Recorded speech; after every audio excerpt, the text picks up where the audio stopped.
भगवान के श्रीमुख से निकला हुआ ग्रंथ केवल एक ग्रंथ है, नाम है श्रीमद् भगवत गीता।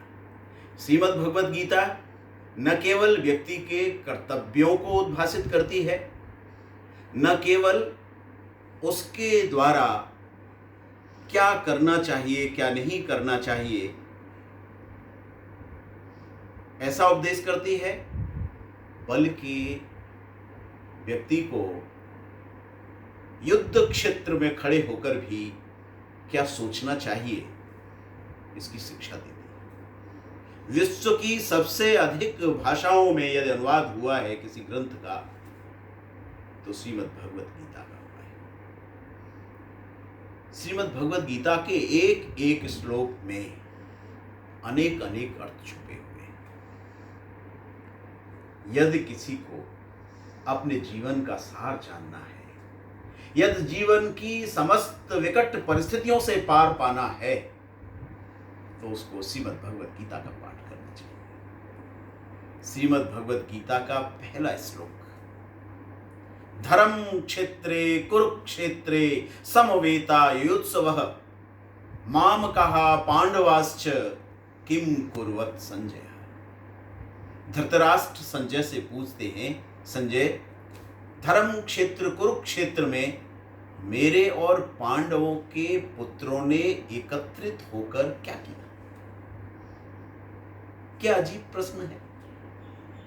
क्या धृतराष्ट्र स्वयं जानते नहीं थे कि युद्ध क्षेत्र में जब युद्ध की अभिलाषा लेकर दो दल आमने सामने खड़े होते हैं तो अवश्यम भावी युद्ध होता है?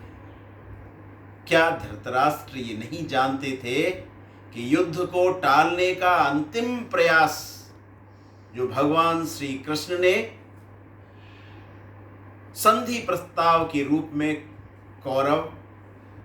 कौरवों के समक्ष रखा था, उसके विफल हो जाने के उपरांत भी क्या युद्ध टल सकता था? क्या धृतराष्ट्र ये नहीं जानते थे कि उनका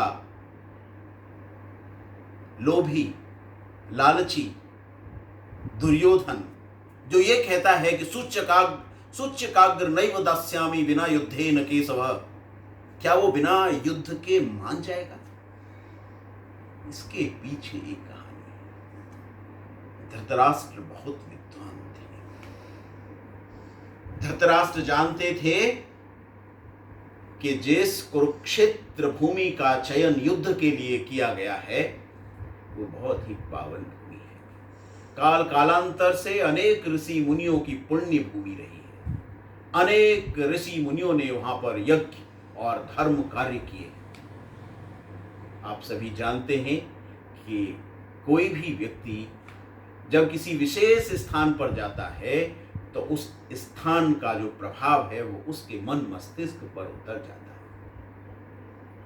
यदि कोई चोर भी मंदिर में जाता है तो उसकी दुर्भावनाएं बदल जाती हैं, उसकी कलुषित भावनाएं धार्मिक प्रवृत्ति में रूपांतरित होने लगती हैं। धृतराष्ट्र ये जानते थे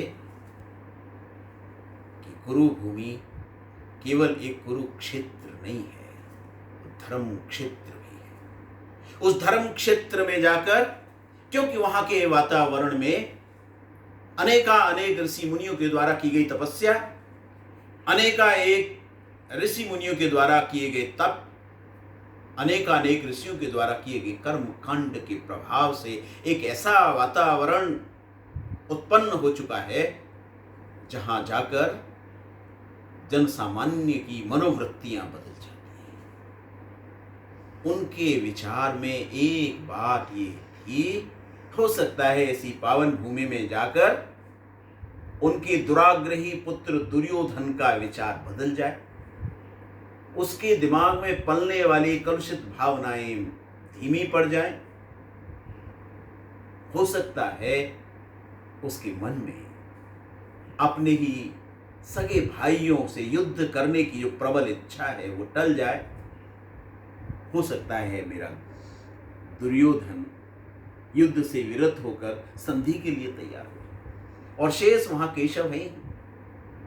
केशव आगे की बात स्वयं संभाल लेंगे और ये हो सकता है इस भारत भूमि पर होने वाला भयंकर रक्तपात, भीषण नरसंहार रुक जाए।